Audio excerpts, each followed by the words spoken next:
Breaking news చూస్తున్నారు. ఇటు తైవాన్లో భారీ భూకంపం సంభవించింది. రిక్టర్ స్కేల్పై 6.1గా నమోదైంది భూకంప తీవ్రత. దానికి సంబంధించిన బ్రేకింగ్ న్యూస్ చూస్తున్నారు. భూ ప్రకంపనల ధాటికి అక్కడ భవనాలు వణికాయి. భయంతో పరుగులు తీశారు జనం. సోషల్ మీడియాలో వైరల్గా మారుతున్నాయి ఈ వీడియోలు. జపాన్, ఫిలిప్పీన్స్, చైనాలోనూ ప్రకంపనలు సంభవించాయి.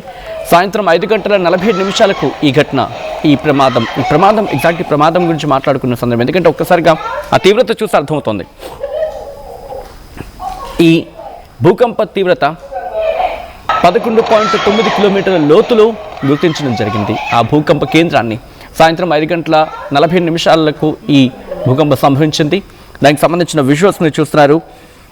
మ్యాగ్నిట్యూడ్ 6గా గుర్తించిన సందర్భం. జపాన్, ఫిలిప్పీన్స్, తైవాన్, చైనా ఈ ప్రాంతాల్లో భూకంపం సంభవించింది. తైవాన్ సంబంధించి కొద్దిసేపటి క్రితం మాట్లాడుకున్నట్టుగా 11.9 కిలోమీటర్ల లోతులో ఈ భూకంపం సంభవించింది. దానికి సంబంధించిన బ్రేకింగ్ న్యూస్ చూస్తున్నారు. 6 తీవ్రతతో ఈ భూకంపం సంభవించడంతో అందరూ ఒకసారిగా షాక్ గురైన పరిస్థితి. యుఎస్ జియోలాజికల్ సర్వే ఏం చెబుతోందంటే తైవాన్లో ఈ భూకంపం సంభవించింది. దాంతోపాటు సాయంత్రం 5:47 ప్రాంతంలో ఈ భూకంపం సంభవించింది. 10 కిలోమీటర్ల లోతులో తాయ్చుంగ్ కౌంటీ దగ్గర ఈ భూకంపం సంభవించిందనేది ఇటు యుఎస్ జియోలాజికల్ సర్వే చెబుతున్నమాట.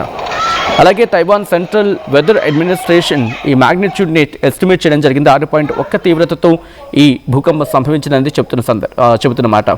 అయితే నేషనల్ ఫైర్ ఏజెన్సీ ఏమంటుందంటే ఇంతవరకు ఎటువంటి ఇబ్బందికర పరిస్థితుల్లో తలెత్తలేదు, ఇంతవరకు బాగానే ఉంది, యాజ్ ఆఫ్ నో సిచ్యువేషన్ కంట్రోల్లో ఉంది అనేది ఇటు తైవాన్ నుంచి వినిపిస్తున్నమాట. నార్త్ క్యాపిటల్ తైపేతో పాటు మరికొన్ని ప్రాంతాల్లో ఈ భూ ప్రకంపనలు కొనసాగాయి, కంటిన్యూ అయ్యాయి. కొన్ని భవనాలు ఆ ప్రకంపనలు చవిచూస్తున్న పరిస్థితి. ఒకసారిగా ఆ దృశ్యాలు మీరు చూడొచ్చు. భూకంపం సంభవించిన తర్వాత అక్కడి ప్రజలు ఇంటి నుంచి బయటకు పరుగులు పెట్టిన సందర్భం. ఇంట్లో ఉన్న ఆ వస్తువులన్నీ చల్లాచెదురుగా పడిపోయాయి. భూ ప్రకంపనలు కొన్ని సెకండ్ల పాటు కంటిన్యూ అయ్యింది. దీంతో అక్కడి ప్రజలు ఇంటి నుంచి బయటికి పరుగులు పెడుతున్న ఆ దృశ్యాలు మీరు చూస్తున్నారు. రోడ్ల మీదకి వచ్చేసారు. షాపింగ్ మాల్స్లో ఉన్న ఆ సామాన్లు చల్లాచెదురుగా పడిపోయాయి. అడుగు తీసి అడుగు వేయలేని పరిస్థితి. మొత్తం ధ్వంసం అయిపోయిన సందర్భం కొన్ని ప్రాంతాలు. అయితే ఆ దృశ్యాలు మీరు చూడొచ్చు. చెల్లాచెదురుగా పడిపోవడంతో వాళ్ళకి అర్థం కాలేదు అసలు ఏం జరుగుతుందని చెప్పి. తేరుకునేలోపు అది భూకంపం తెలిసిన తర్వాత వాళ్ళు బయటకు వచ్చేస్తారు, పరుగులు పెట్టారు. ఎక్కడ వాళ్ళు అక్కడిని రోడ్ల మీదకు పరుగులు పెట్టి భయంతో పరుగులు తీస్తున్న సందర్భం. తైవాన్ ఈ ఎర్త్ క్వేక్స్ అనేవి ఫ్రీక్వెంట్లీ జరుగుతూ ఉంటాయనేది వినిపించే మాట. ఎందుకంటే అక్కడ 2 tectonic plates Pacific ring of fire సంబంధించి ఏమంటూ ఉంటారంటే ఎడ్జ్ ఆఫ్ 2 టెక్టానిక్ ప్లేట్స్ అంటూ ఉంటారు ఆ పెసిఫిక్ రింగ్ ఆఫ్ ఫైర్ దగ్గరలో.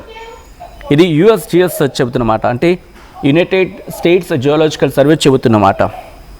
మరి ముఖ్యంగా ఇక్కడ సిస్మిక్ యాక్టివిటీ ఎక్కువ ఉంటుంది.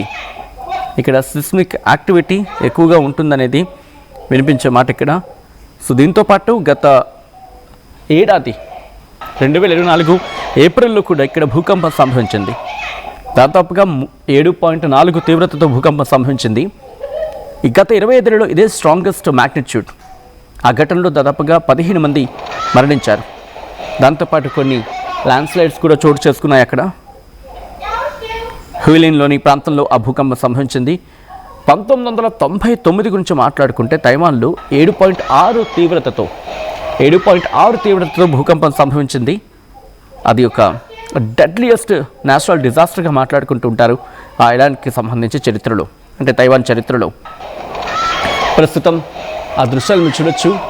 ఆ భూకంపం తీవ్రత రిక్టర్ స్కేల్పై 7గా నమోదైన సందర్భం. ఆ దృశ్యాలు ఒకసారి చూద్దాం.